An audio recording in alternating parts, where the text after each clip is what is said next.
Hello नमस्कार शेतकरी मंडळींनो, आज आपण पाहणार आहोत 25 एप्रिल 2026च्या महाराष्ट्र पिका विमाबद्दलच्या ज्या अपडेट आल्या आहेत त्या आपण बघून घेऊयात आणि ह्या सगळ्या लेटेस्ट अपडेट आहेत. ओके, आता सध्याचा सर्वात मोठा प्रश्न आहे की पीक विम्याचे पैसे आले का आणि ते येणार तर कधी येणार. ओके, तर या व्हिडिओमध्ये मी तुम्हाला या सर्व गोष्टी सांगणार आहे, त्यामुळे व्हिडिओ तुम्ही शेवटपर्यंत नक्की बघा. ओके, आता सगळ्यात पहिली जी अपडेट आहे ओके ती आहे पीक विमा वाटपबद्दल. ओके, पीक विमा वाटप सुरू आहे का. ओके, तर शेतकऱ्यांनो सर्वात महत्त्वाचं म्हणजे होय, पीक विम्याचे पैसे सध्या वाटप सुरू आहे, पण इथे एक गोष्ट तुम्ही लक्षात घ्या. ओके, सर्व शेतकऱ्यांना एकाच वेळी पैसे मिळत नाही. ओके, तर सरकार बेसिकली करतं काय, डिस्ट्रिक्ट वाईज आणि फेज वाईज पैसे पाठवत आहे. म्हणजेच की काही जिल्ह्यांमध्ये पैसे येत आहेत, आले आहेत, तर काही ठिकाणी अजून प्रोसेस सध्या सुरू आहे, त्यामुळे थोडासा वेट करा. ओके, आता पॉईंट नंबर 2 ओके अपडेट जी दुसरी आहे त्याबद्दल जर सांगायचं झाले, कोणत्या हंगामाचे पैसे सध्या येत आहेत. ओके, तर सध्या जे पैसे खात्यात जमा होत आहेत ते मुख्यतः 2 टाईपचे आहेत. खरीप 2025ची जी नुकसान भरपाई होती ना त्याचे पैसे येत आहेत, आणि रब्बी 2025-26 पीक विमा जो क्लेम होता त्याचे पैसे येत आहेत. म्हणजे मागच्या हंगामातील नुकसान भरून काढण्यासाठी ही रक्कम आता सध्या शेतकऱ्यांना दिली जात आहे. ओके, आता जी तिसरी अपडेट आहे त्याविषयी जर सांगायचं झालं ती थोडीशी मोठी अपडेट आहे. किती शेतकरी आणि किती रक्कम. ओके, आता याबद्दल जर सांगायचं झालं तर आता डेटा तुम्ही समजून घ्या. सुमारे 22 लाख जे शेतकरी आहेत या योजनेत मंजूर झालेले आहेत, आणि जवळपास 1800 कोटी रुपयांचे सध्या वितरण सुरू आहे. म्हणजेच की हा बेसिकली 2026मधील एक मोठा पेआउट मानला जातो शेतकऱ्यांना.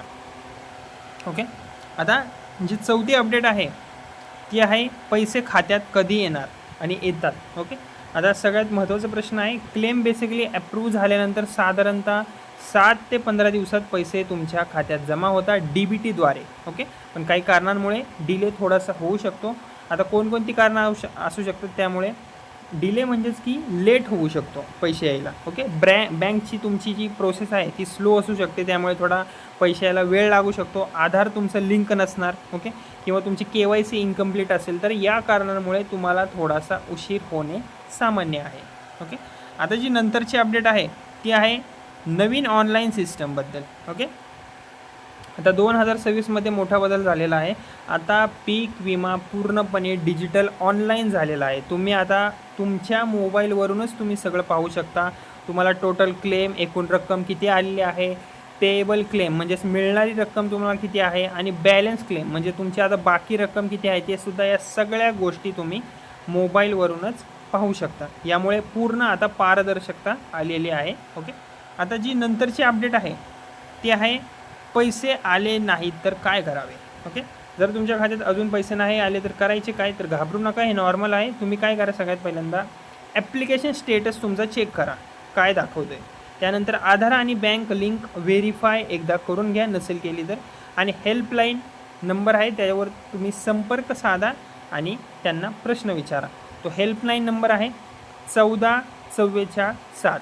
ओके, आणि थोडासा वेळ द्या, कारण की प्रोसेस सध्या सरकारचे सुरू आहे. नक्कीच पैसे येतील तुम्हाला तुमच्या वितरणाचे. ओके, आता जी शेवटची अपडेट आहे ती आहे रिॲलिटी चेक. ओके, जर तुम्हाला खरं सांगायचं झालं तर अजून काही शेतकऱ्यांना पेंडिंग स्टेटस दिसत आहे. व्हेरिफिकेशन सध्या मोठ्या प्रमाणात चालू आहे. बँक मिसमॅच इश्यूसुद्धा होत आहेत, त्यामुळे सर्वांना अजून तरी पैसे मिळालेले नाहीत, हे सुद्धा तुम्ही लक्षात ठेवा. ओके, तर फायनल एवढंच सांगेल मी की पीक विमा वाटप सध्या सुरू आहे. डिस्ट्रिक्ट वाईज पैसे सध्या येत आहेत, काही ठिकाणी चालू आहेत, काही ठिकाणी पेंडिंगवर आहेत. ओके, ज्यांचा क्लेम अप्रूव्ह झाला आहे त्यांनाच पैसे फक्त मिळत आहेत. ओके, जर तुमच्या खात्यात पीक विम्याचे पैसे आले असतील आणि तुम्ही कोणत्या राज्यातनं आहात, जिल्ह्यातनं आहात, ते तुम्ही नक्की कमेंटमध्ये सांगा. ओके, कुठून आहात तुम्ही ते तुम्ही कमेंटमध्ये नक्की सांगा. आणि अशाच अपडेटसाठी, डेली अपडेटसाठी माझ्या चॅनलला सबस्क्राईब करायला विसरू नका. बडी नावाचं चॅनल आहे, त्याला तुम्ही सबस्क्राईब करून ठेवा. ओके, धन्यवाद.